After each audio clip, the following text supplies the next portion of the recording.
In the early 4th century BCE, the Greek region of Thessaly found itself divided by feuding city-states and constant wars for land.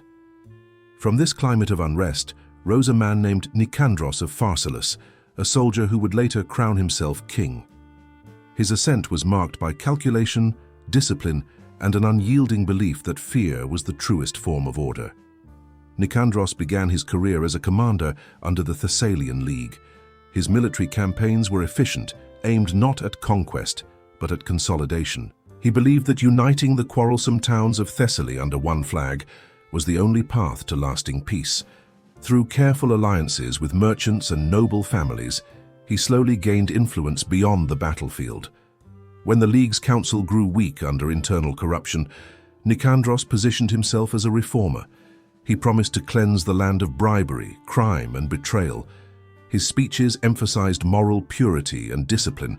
Many saw him as a savior, a man destined to restore the lost dignity of Thessaly. Nicandros introduced a new administrative order once he gained power. Taxes were collected through state officials instead of local governors, ensuring direct loyalty to him.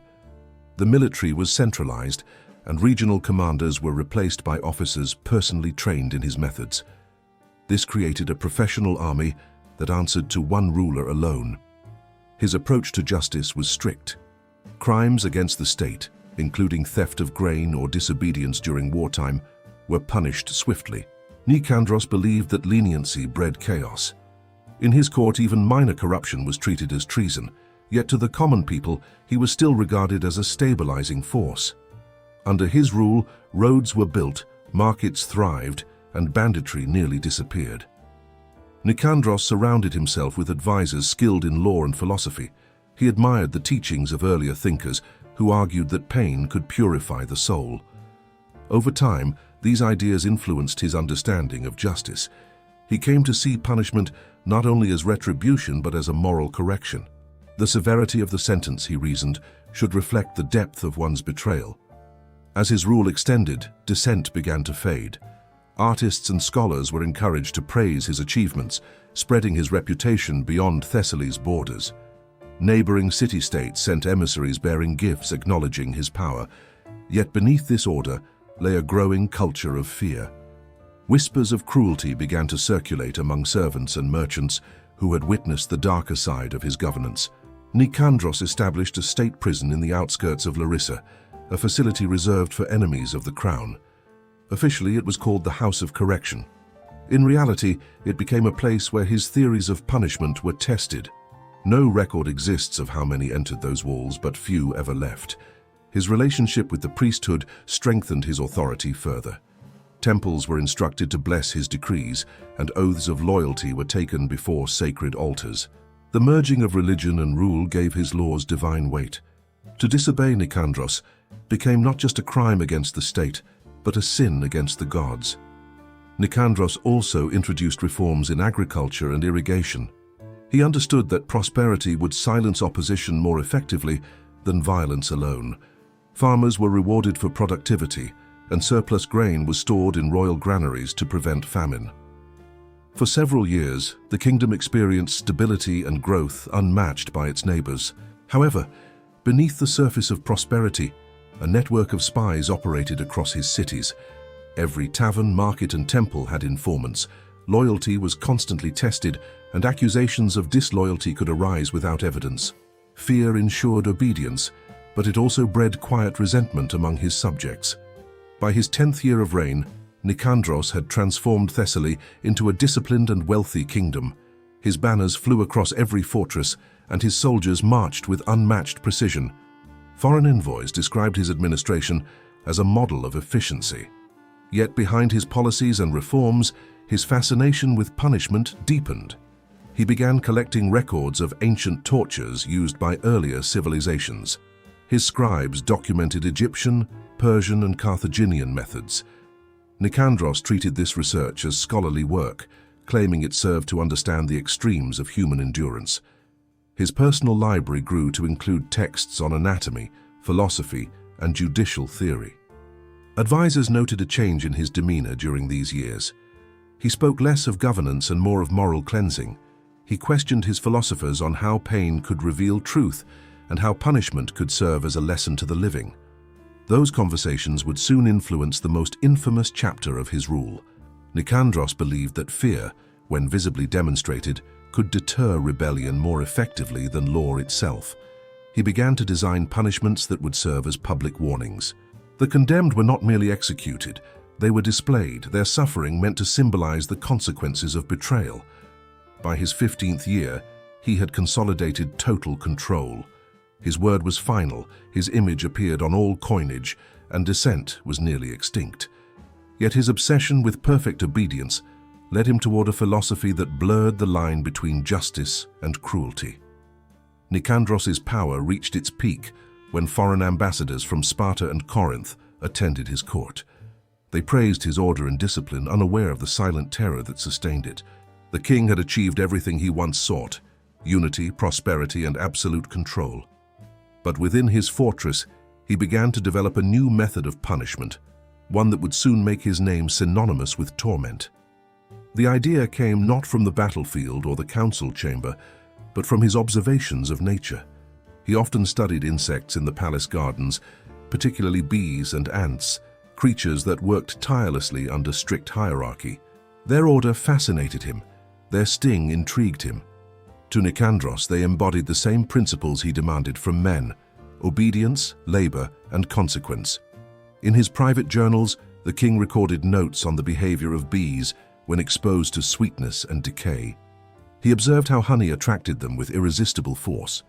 These experiments, conducted quietly and without witnesses, hinted at a darker curiosity forming in his mind. The servants who maintained his gardens spoke of strange orders. They were told to collect bees in sealed jars, to gather honey from the royal stores, and to prepare wooden frames under the sun. None understood the purpose, and none dared to ask. As Thessaly flourished under his command, the king's mind turned inward, consumed by the study of discipline, pain, and obedience.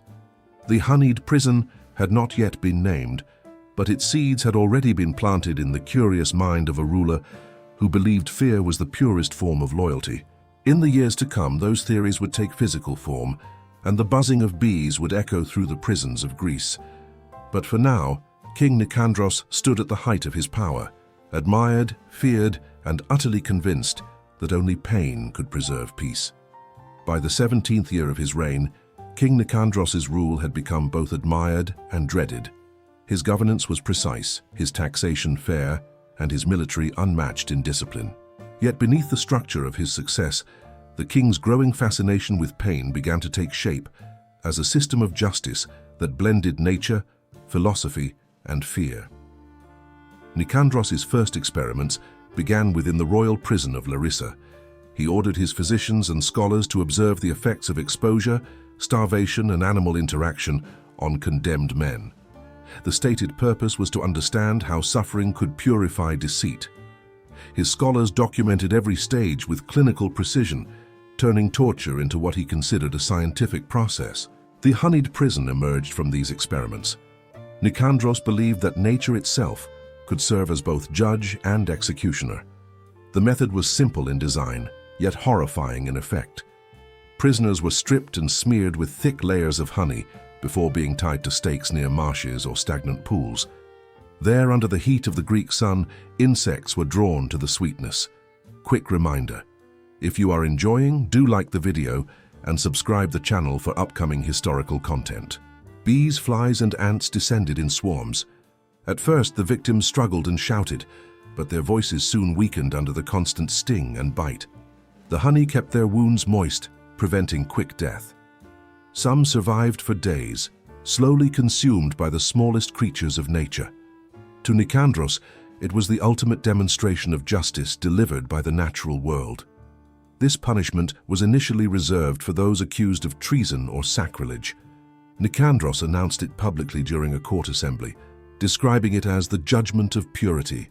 He argued that those who betrayed the state were like rot in a hive, and only through nature's cleansing could order be restored. His court philosophers praised the symbolism, claiming it reflected divine harmony between man's law and the law of nature. Public executions using the honeyed method were carried out in the fields beyond Larissa. Citizens were invited to witness the process, though many attended out of fear rather than loyalty. The king's guards maintained strict order during these events, ensuring that silence was observed as the condemned met their fate. Witnesses recorded the buzzing of bees as constant, relentless, and unnervingly rhythmic. Over time, the punishment became known as the bees of death. Criminals and rebels whispered the name in terror. To many, it seemed that the king had enlisted nature itself as his enforcer.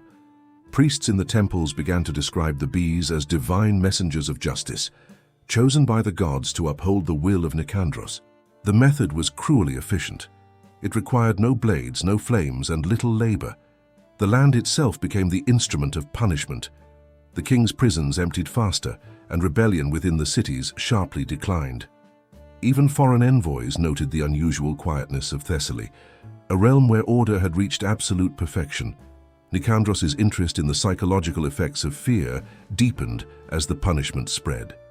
He ordered that the condemned be displayed for days before the execution, allowing the public to see them smeared in honey, but still alive. The anticipation alone broke many prisoners before the bees ever touched them. To the king, this fear was proof that his theory of obedience through terror worked flawlessly. In his royal library, Nicandros kept meticulous records of every execution. He noted the time each victim survived, the species of insects that appeared, and the reactions of the crowd. His scribes referred to these notes as the scrolls of purification. Each entry was written in unemotional detail, describing the body's decay as if it were part of a controlled experiment. The method soon became institutionalized within Thessalian law. Local governors were permitted to use it for cases of high treason, though only with royal approval. Nicandros ensured that each execution was announced publicly and that his presence was always symbolically invoked, even when he did not attend. His authority was felt even in absence. Reports from neighboring regions began to circulate, describing the strange and terrible justice of Thessaly. Some rulers admired the efficiency of the punishment, while others condemned it as inhuman. Yet none could deny that Nicandros maintained peace more successfully than any Greek ruler of his generation. Within the royal court, fear silenced dissent. Advisors avoided questioning the morality of the punishment, and courtiers learned to praise the king's intellect instead. Even philosophers who once spoke of moderation now justified cruelty in the language of logic and order. Nicandros had turned philosophy into a weapon of control. The king's obsession extended to the materials used in the executions. He personally inspected the honey supplied from royal hives, ensuring its purity. The beekeepers were ordered to maintain large colonies near the prisons, and special attendants were assigned to collect swarms when needed. The maintenance of these hives became a state duty, supervised with the same precision as the army or treasury. Over time, even the scent of honey gained a grim association. Citizens who passed near the prisons avoided carrying sweet foods, fearing that the smell might attract insects and mark them as cursed. Markets stopped selling honey on execution days, and the once beloved product of Thessaly's fields became a symbol of punishment. Foreign chroniclers described Nicandros as a ruler who had combined nature, fear, and law into a single system of control. Some called him a philosopher-king, others a tyrant. Yet within Thessaly, rebellion was nearly non-existent. The honeyed prison had achieved what war and diplomacy could not: complete obedience. In private, however, Nicandros began to display signs of withdrawal from public life. He spent long hours in his gardens, studying hives in silence. His guards often found him watching the bees as they built their combs, tracing their movements with fascination. To his attendants, he appeared calm and reflective, but his writings revealed a growing fixation on purity and decay. He described the insects as perfect subjects, creatures that never questioned their queen and labored until death. He began to compare his people to the bees, suggesting that disobedience was a disease of the mind that must be removed for the collective to thrive. These ideas shaped the next phase of his rule. Nicandros' vision of governance turned inward, toward absolute control of both body and thought. He commissioned the construction of new prisons modeled after hives, with small cell-like chambers arranged in circular patterns. Each cell was designed to isolate the prisoner, mirroring the separation of bees in their combs. These new structures symbolized order, but to those inside, they represented the complete domination of human will. The honeyed prison was no longer just a punishment, it had become an ideology. Nicandros had achieved what he considered perfect justice, yet it came at the cost of human compassion. As the years advanced, the king's obsession deepened, and whispers of unease spread quietly among his advisors. The punishment that had once served as deterrence was beginning to define his entire reign. What had started as a tool of control was slowly consuming the ruler who created it. In the shadows of his palace, the buzzing of bees grew louder. Servants claimed the sound followed him, even when no hives were near. The man who once brought unity to Thessaly now stood surrounded by the symbols of his own creation, a kingdom governed by fear, and a ruler bound to the very terror he had unleashed. By the 20th year of his reign, King Nikandros' obsession had become visible to all. His daily court meetings grew shorter, replaced by hours spent among his hives. The buzzing that once fascinated him now filled every corner of the palace. To his guards and servants, it seemed as though the insects had become his true advisors. The people of Thessaly no longer celebrated his name in the markets. Prosperity still existed, but it was hollow. Trade declined as merchants feared the unpredictable decrees issued by a king whose mind was increasingly consumed by visions of purity. The honeyed prison continued its grim function, but fewer dared to even speak of it. Silence became the kingdom's law. When a respected general named Theon was accused of conspiracy, the execution marked a turning point. Theon had served Nicandros for 2 decades and was known for his loyalty. Yet the king ordered the honey punishment without trial, claiming that doubt itself was guilt. The spectacle was public, and the crowd, once obedient, turned away in quiet horror. Rumors spread across Thessaly that the gods had abandoned the ruler. Priests who once praised his justice began to speak cautiously of hubris. Bees were seen swarming near temples and homes, and citizens took it as an omen that nature itself sought revenge. The smell of honey became unbearable in the summer air, reminding all of the countless deaths it had accompanied. Within the palace, Nicandros' condition worsened. He refused counsel and dismissed his physicians.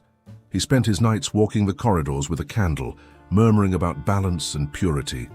Servants later testified that he smeared honey on his hands, claiming it connected him to divine truth.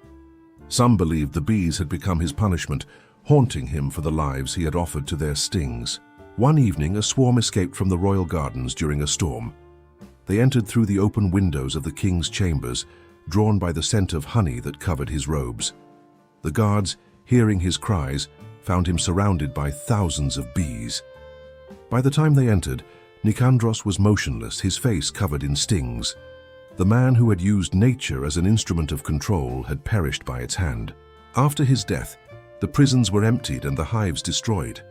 The honeyed punishment was abolished, and scribes were ordered to erase its mention from royal archives. Yet the people of Thessaly remembered. For generations, the tale of King Nikandros became a warning whispered to rulers and citizens alike of a man who sought to control nature and was consumed by it. The fields where the executions once occurred grew wild again. Bees still thrived there, undisturbed, their hives hidden among reeds and stones. To the locals, their constant buzzing carried a single message, a reminder of a king who learned too late that fear, once unleashed, never truly serves its master.